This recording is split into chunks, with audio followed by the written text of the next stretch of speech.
8 orang ini udah jadi tersangka. Lucu ya ketika melihat orang ketawa tapi ketawanya kosong. Dia nggak ngerti apa yang sedang terjadi gitu loh, ya kan?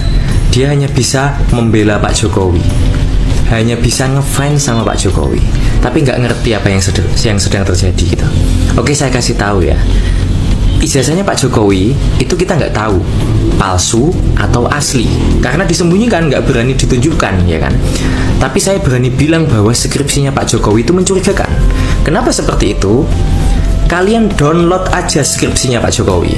Kalian lihat, bagi kalian yang paham skripsi ya. Kalau kalian nggak paham skripsi ya kalian akan terus membela gitu loh. Nah, halaman depan Pak Jokowi, halaman judul sampai pengesahan itu pakai semacam teknologi modern seperti printer.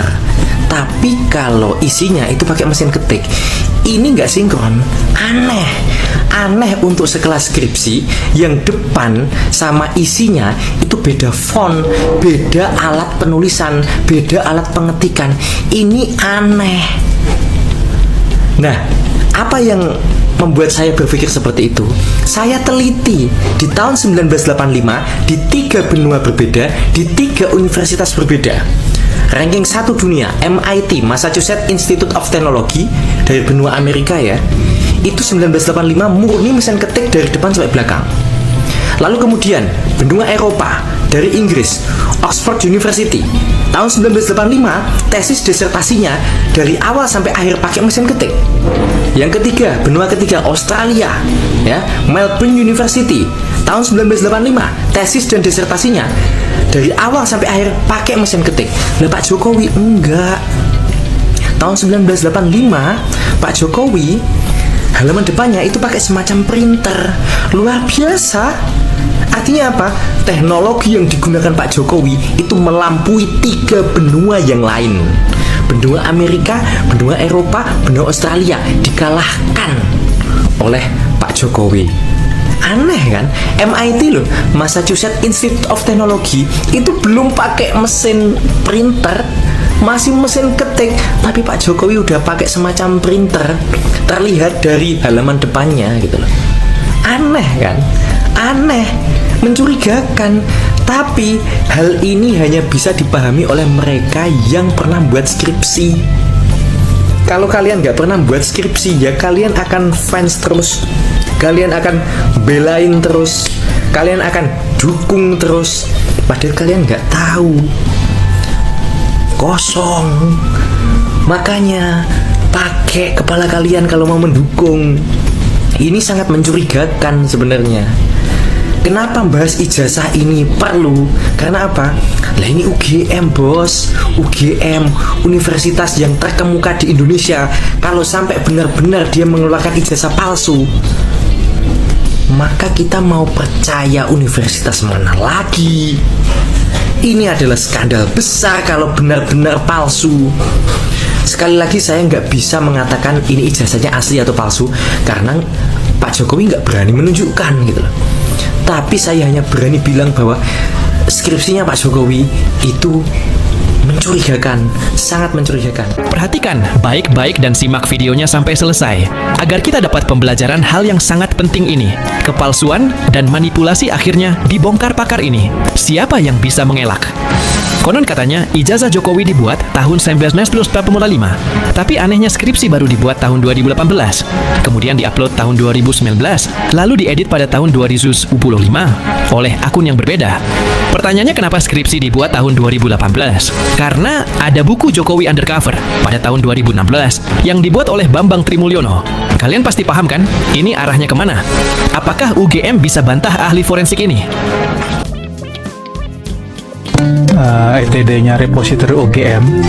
Jadi ETD ini adalah Electronic Thesis and Dissertation ya. Kemudian dari ETD ini kita akan fokus masuk ke dalam skripsinya Jokowi ya. Untuk bisa masuk ke sana kita harus mulai dari ini dulu ya. Kita klik kanan, kita inspect, kemudian kita masuk ke network ya. Kemudian kita udah tahu apa namanya skripsinya ini, kita copy aja kata kuncinya ya untuk cari metadatanya ya. Kita paste aja, kita enter. Ya, ini ketemu cuma satu ya. Oke, dari sini kita masuk ke dulu pencarian ya. Kita berbesar dulu, kita masuk ke data, kemudian ke 0, kemudian yang ke 1 ya. Seperti kita lihat judulnya adalah studi tentang pola konsumsi bla bla bla bla. Dibuat oleh di sini dikatakan Joko Widodo ya. Tapi yang unik bahwa skripsi ini baru ditambahkan di bulan Februari atau tepatnya 12 Februari 2019 ya, jam 8.42. Kemudian diubah ini baru beberapa hari yang lalu ya, tanggal 16 April 2025 jam 9.16. Jadi dimasukkan di tahun 2019, kemudian 2025 ini mereka ubah ya. Saya akan masuk ke skripsinya ini ya. Kita klik aja masuk ke dalam. Kemudian kita masuk file PDF. Kemudian kita akan download ini ya, bibliografi.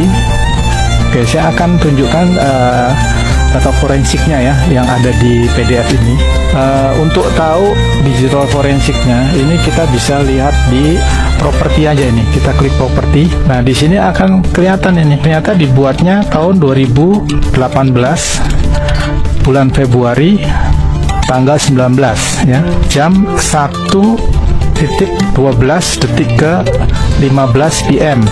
Kemudian dimodified juga di hari yang sama, tapi ini 4 menit kemudian ya. Kemudian dibuat dengan menggunakan Foxit Phantom PDF printer version 7.3.4.0308 ya. Ya, ini di security nggak ada, tapi di fontnya menarik. Ini font yang diperdebatkan juga. Skripsi ini dibuat menggunakan fontnya adalah Times New Roman. Di samping juga ada Helvetica ya.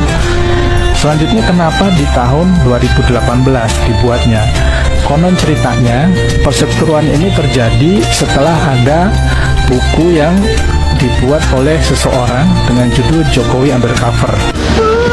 Saya manusia biasa makan nasi. Saya manusia biasa makan nasi.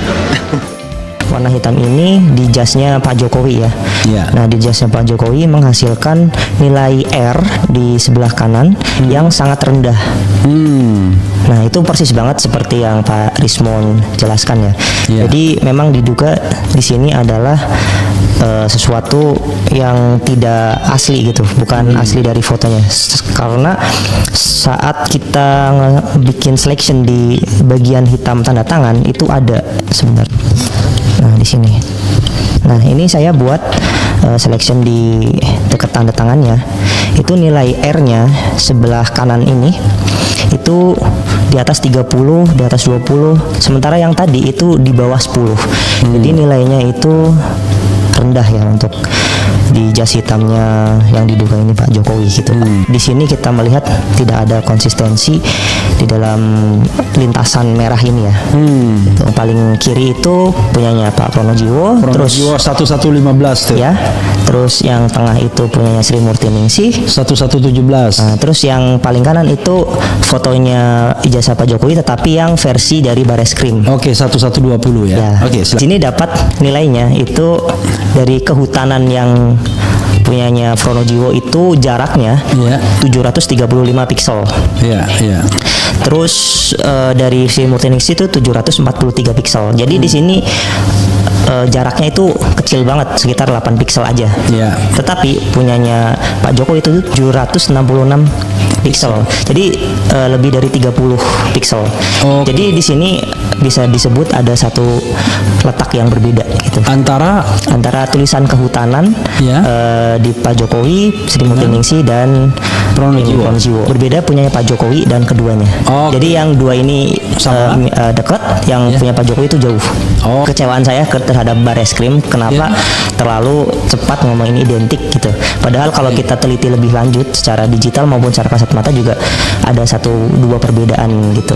Yang saya temukan, yang Pak Rismon temukan sama Pak Roy temukan, dan banyak orang yang sudah membuktikan bahwa memang itu tidak identik gitu. Kalau memang itu identik ya, harusnya ditampilkan gitu. Pembandingnya, Oke, biar gitu. bisa diuji. Ya, kita uji cross check ya. cross check ulang. Gitu.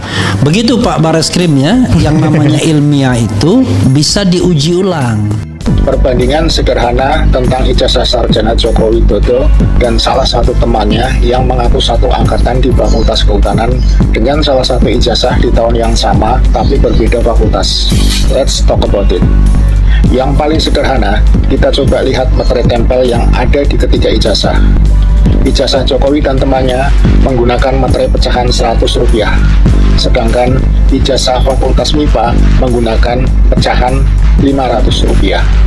Kedua pecahan materai tersebut memang masih sama-sama berlaku, namun jumlah minimal bea materai adalah Rp500 sesuai dengan Undang-Undang Nomor 13 Tahun 85 tentang bea materai. Sehingga kalau menggunakan pecahan 100, mestinya materai yang ditempel adalah sebanyak 5 lembar. Dari ketiga contoh ijazah tersebut, manakah ijazah yang menggunakan nominal materai paling tepat? Ya, saya lakukan string matching Times New Roman. Saya lakukan font identification menggunakan circular neural networks dengan sejumlah teknik preprocessing.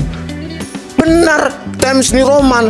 Pertanyaannya, dengan teknologi font yang sangat cantik seperti itu, menggunakan word processor sehingga rata tengah sempurna, dengan lekukan-lekukan yang sudah sangat cantik, kerapatan titik-titik dengan high DPI, dots per inci. Memang pada saat kami masuk ke dalam terus terang kami kaget. Tapi intinya begini, kami akhirnya tadi pengen lihat skripsinya Pak Jokowi ya, asli. Ya gitu. Sempat ada yang tadi ditanyakan, sempat ada yang menjawab tadi dari Sekretaris UGM, oh itu kan melanggar Undang-Undang Keterbukaan Informasi. Saya bilang, yang bikin Undang-Undang Keterbukaan Informasi yang mengesahkan di DPR itu saya, kan gitu. Ya gitu. Jadi Undang-Undang 14 tahun 2008 itu membolehkan setiap orang itu untuk melihat skripsi karya orang lain. Itu nggak boleh dilarang. Akhirnya kemudian tadi ditunjukkan. Dan kita ditunjukkan, memang benar apa yang sudah disampaikan oleh Dr. Ismail Praten. Yang jelas skripsinya Jokowi itu memang ada perbedaan ketikan. Ya gitu, antara ketikan batang tubuh itu diketik dengan mesin ketik biasa, dan di depan itu dengan cetakan yang cetakannya itu tidak pada zamannya. Ya gitu. Dan pada lembar pengesahan itu tidak tanggal. Ya, tidak ada lembar pengesahan dari dosen pengujinya. Meskipun dosen pengujinya bisa disebutkan tadi oleh kawan-kawannya, tapi faktanya nggak ada. Nah, bismillahirrahmanirrahim. Assalamualaikum warahmatullahi wabarakatuh, sahabat HSNL dimanapun berada. Semoga sahabat selalu diberikan kesehatan oleh Allah Subhanahu wa Ta'ala, kesehatan lahir dan batin, dan selalu dimudahkan dalam menjemput rezeki sehari-hari. Amin ya rabbal alamin. Tak lupa juga kita doakan untuk sahabat-sahabat dan saudara-saudara kita yang tertimpa bencana ya. Semoga diberi kesehatan, kekuatan, kesabaran, dan ketabahan. Amin ya rabbal alamin. Dan juga semoga segera bisa bangkit kembali ya untuk menata hidup ke depannya. Nah, sahabat Hai Channel, sebagai orang yang sudah belasan tahun ya, saya menjadi akademisi dan peneliti juga, maka saya termasuk orang yang meragukan akan skripsi dan ijazahnya Pak Jokowi ini. Ya, diduga jika apa yang sudah saya terima dan saya cermati dari data-data dan informasi yang saya peroleh, maka diduga ini penuh kejanggalan ya. Terutama tadi di skripsi ya, skripsi yang di depannya sudah menggunakan font Times New Roman, begitu yang dilaporkan atau disampaikan oleh Prof. Suryo juga gitu ya. Dan sementara di dalamnya itu masih di tik biasa begitu ya, dengan mesin tik ya. Dan waktu itu sih saya kira yang paling canggih itu mesin tik IBM ya, itu lebih sudah sangat rapi dan mungkin huruf-hurufnya berbeda dengan mesin tik biasa. Nah sahabat, dari keberanian seorang anak muda yang tadi kita saksikan bersama menganalisis, dan dia juga tentu meragukan ya, walaupun tidak sampai mengatakan itu palsu karena belum pernah lihat ya. Nah tanggal 16 Desember ini sedianya akan ada sidang di PN Solo kalau tidak ada skenario baru dari kubunya Pak Jokowi gitu ya. Kalau tidak ada drama lagi, itu tanggal 16 besok itu akan ada sidang untuk kelanjutan ya dari putusan setelah kemarin, sehingga Pak Jokowi mau tidak mau, suka tidak suka harus menunjukkan ijazahnya jika tidak terjadi apa-apa gitu ya. Ya, saya dengar bahwa ketika berangkat ke Singapura untuk menghadiri undangan Bloomberg katanya ya, Bloomberg itu katanya itu settingan Pak Jokowi sendiri yang mengadakan di sebuah hotel. Itu kabarnya dari beberapa video yang pernah saya cermati. Jadi ini akan ada drama lagi nggak nih untuk menghindari tanggal 16? Karena kalau itu terjadi, saya kira Pak Jokowi akan semakin tersudut. Apalagi dengan dibongkarnya skripsi dan ijazah Pak Jokowi oleh anak-anak muda cerdas ini. Kita tunggu saja ya. Saya sangat penasaran apakah besok akan terjadi sidang atau akan ada drakor lagi yang diciptakan oleh Pak Jokowi. Apakah tiba-tiba dinyatakan sakit atau apapun itu ya. Kita tunggulah ya. Demikian sahabat, Deg-Deg Plus juga kita menunggunya. Tapi ya bagaimanapun kita paham menghadapi orang seperti ini tentu banyak ketidakpastian ya. Entropinya itu sangat tinggi ya. Tingkat keacakannya sangat tinggi. Demikian, terima kasih sudah menonton dan semoga selalu diberikan kesehatan dan jangan lupa untuk selalu mendoakan saudara-saudara kita yang tertimpa bencana. Salam waras, salam akal sehat. Assalamualaikum warahmatullahi wabarakatuh. Merdeka.